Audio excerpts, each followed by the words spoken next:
Let her cook. Y'all stop being petty. Stop being catty, because she like a double-edged sword. She cutting tail left and right, and it's bothering y'all, and I see it. Let's go, Kate. Did you hear that not everyone is pleased with Caitlin Clark's decision to make a move after her playoffs? Let's just say that the WNBA and ESPN are furious because they are witnessing her realize her value, and it is making them angry. Let me say this. I love the point that you made about Caitlin Clark in terms of the BS that she had to deal with off the court. We got to remember, she's been box office, she was the main attraction, and there were so many storylines that's been associated with her. Most recently, the whole thing with her and Cheryl Swoops, even though it really wasn't her. It was Cheryl Swoops and all this. Every time you turned around, there was something that she had to deal with. After her debut WNBA season, Caitlin Clark has packed her bags to leave America for an off-season in Europe, but ESPN is not happy with this at all. They are throwing temper tantrums like a baby and acting as if they have any right over Caitlin Clark, but after their dismissive coverage of the WNBA's biggest star, ESPN doesn't get to decide whether Clark leaves or stays in that pathetic league. They didn't care when she was playing under enormous pressure and still coming on top of the game. They didn't come to her rescue when she needed it the most. Now they are left scrambling for leftovers after she's gone, because now nobody's watching WNBA. The burning question on everybody's minds now is whether she is leaving the WNBA to play in another league overseas. And let me tell you, all these news articles circulating on social media are unreliable, to say the least. These articles are not reliable, but what we can confirm is that she's already left America to pursue a 200-day vacation in Europe. But is she going to play in the European leagues? Well, here's what we know.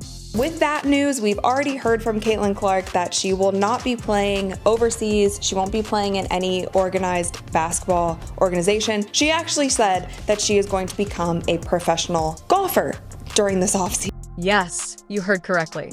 After dominating the basketball court and igniting the WNBA, Caitlin Clark is ready to begin her professional golf career during her offseason. She hopes to set golf records in her name. In case you were unaware, she was also an incredible soccer player in college. For highlights from one game where she scored 3 goals. That's right, 3 goals in one game. And I know these highlights are far from HD 4K, so I zoomed in after each goal so you could get a closer look. Caitlin does such a good job of staying on sides here, and then the second that pass goes through, she puts on the afterburners and then hammers it home low. She is a versatile athlete who can make her mark and excel in any sport now that she is soaring high, which is what makes her stand out from the other WNBA players. Caitlin Clark is the golden goose, as ESPN and the WNBA have realized, but it's too late. Her ship has already sailed across the Atlantic. Instead of owning the fact that what really was their objective and what really was their agenda is that they resented the fact that this young lady who came into the league, took it by storm, and drew in a level of attention that they weren't able to. The question now is whether she should remain in the WNBA or leave for a stronger league in Europe or elsewhere, like many of her teammates, considering how poorly the WNBA and her rivals have treated her this season.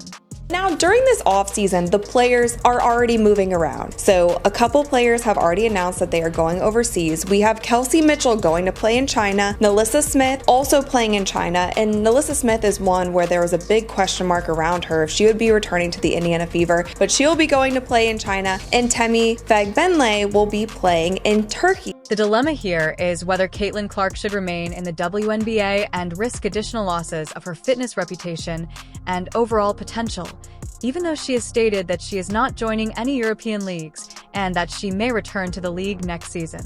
None of it addresses my point. My point is, she's the golden goose. You have been clamoring for attention. You've been clamoring for more cachet, fair and equitable treatment, chartered jets, weight room facilities, dollars, marketing opportunities, etc., etc. Indeed, Caitlin's admirers will follow her everywhere. So wouldn't it be preferable if she joined a stronger league? Additionally, keep in mind that European leagues offer better playing conditions, more attractive bonuses, and more competitive pay than the WNBA.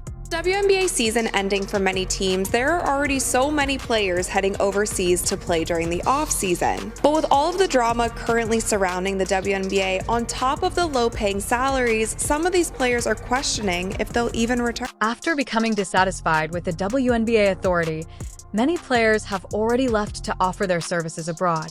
For instance, Gabby Williams, a forward for the Seattle Storm, complained about the WNBA's low pay and lack of promotional opportunities. The WNBA authorities did nothing to placate her and instead chose to openly ignore her. Gabby also exposed the commissioner's lies. During her exit interview, Storm player Gabby Williams warned the WNBA, if you want to keep international players, you need to do better. So here's what she had to say. The W thinks that they don't have to pay us more in order for us to be here. And I think I didn't express that when I first talked about prioritization. Our commissioner talked about us being able to, make $700,000. That's not true at all. There's not one player who makes that. And we were promised, team marketing agreements and league marketing agreements, but they've fallen quite short. So it's still not enough for us international players to want to stay here. And that's a choice of the players. If I make a choice to make more money and whatever, and then the teams are mad that I don't come back, but that's how it is. So yes, it just the WNBA, if you want us to be here, you have to pay us more. It's business, it's how it works. This is precisely what's wrong with the WNBA. They don't care if players are getting lower salaries, getting fouled repeatedly, or being treated disrespectfully by other players. She was forced to search for better opportunities after her requests were denied, and she signed a contract with the Turkish team for Bacha SK in 2024. And specifically, a lot of these casual fans who have come into watching the WNBA because of Caitlin Clark, who plays a smooth style of basketball, who shoots from really far away, who makes great passes, who handles the ball well. People are coming for a style of play that is similar to that. They are not looking for post players to be posting up on one another, drop step, one step to the basket, cheap shots, fouls, slow style of basketball. They want to see a run and gun game, and I think that is the most exciting way to watch a women's game. And Caitlin Clark has turned into the biggest victim of WNBA officials. She was treated disrespectfully, ridiculed, and made fun of by the envious veterans, while her detractors did everything in their power to abuse her on the court. Remember the famous iPook incident, where Caitlin Clark committed a blatant foul against her and was shamelessly celebrating it with her teammates.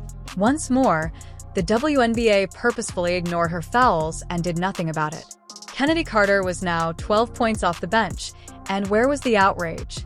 I mean that ESPN did not support Caitlin Clark at all, and they didn't call out the attackers for their blatant abuse against the best WNBA player to emerge in a long time.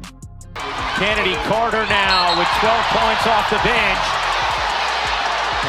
Take a look at how many fouls were called against her this season to see that Clark has had enough and is leaving a league that has been utilizing her as a punching bag. There is no one like Caitlin Clark in the history of the WNBA. Yes, you heard correctly.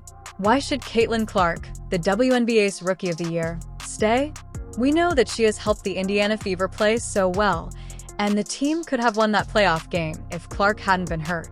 Clark received nearly 20% of the team's total fouls during her rookie season, which is roughly 1/5 of the season's total fouls.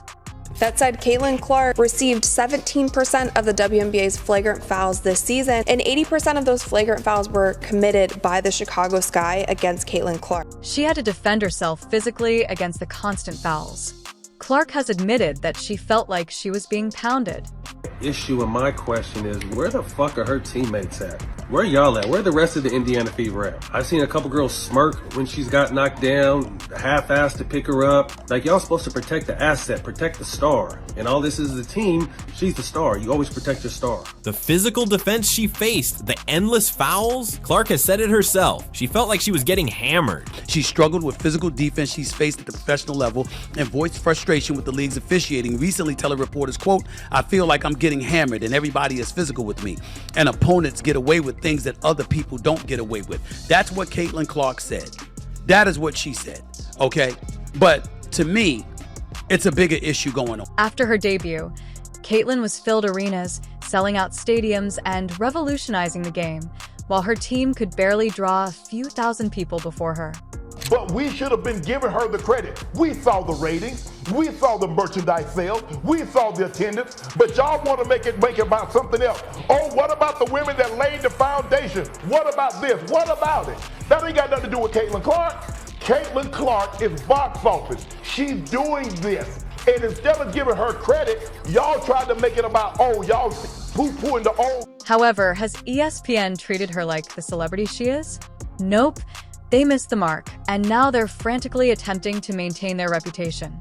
Clark has frequently defeated Hall of Fame athletes like Diana Taurasi, demonstrating that she is not simply a celebrity, but the best of the best. Since Caitlin Clark has arrived on the scene, record ratings, record revenue, everything that you could think, record attendance, everything. They've never had it before. Additionally, the WNBA chose to ignore the fact that their biggest draw was being eliminated while she was carrying the entire league on her back. However, now that Caitlin has had enough and wants to do well for herself, they all seem to care that it is their loss. You have the face of your league getting nearly 20% of all flagrant fouls called against her. That is an issue, and that's not just an issue that the players have to work out. That is from top down. That goes to the commissioner level. Like, that is the level that needs to control these kinds of... ESPN and the WNBA are furious right now, but they had a chance to make her the face of the league and build a franchise around her, but they chose to let her leave. Caitlin Clark should move on to something larger and better because she is tired of being used. ESPN can attempt to spin the narrative however they like, but they failed to capture one of the best talents. And those folks were very, very loud and conspicuous with their dissent towards things involving Caitlin Clark. When we pointed that out, we said why.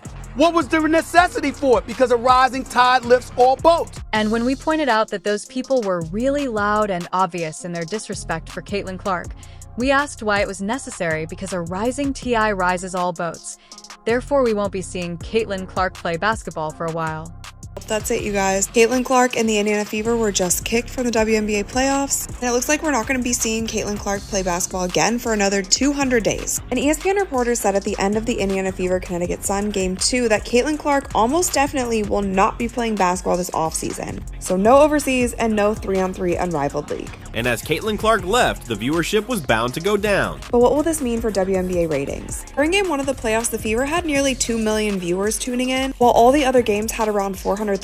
Even the WNBA Countdown, which was aired before the Indiana Fever game, had more viewers than 2 of the series. With Caitlin's departure, do we think that these new WNBA fans are going to stick around for the rest of the playoffs? The Liberty Aces series might be one that draws some numbers. The disparity between 1.8 million and around 400,000 is wild, especially with football season being in full swing. That's it, everyone. Caitlin Clark and the Indiana Fever were just eliminated from the WNBA playoffs, and it appears that we won't see her play basketball for another 200 days. At the conclusion of the Indiana Fever versus Connecticut Sun Game 2, an ESPN reporter stated that Caitlin Clark most likely won't be playing basketball this offseason, which means there won't be any overseas games or 3-on-3 unrivaled league games. And as she left, the viewership was certain to decline.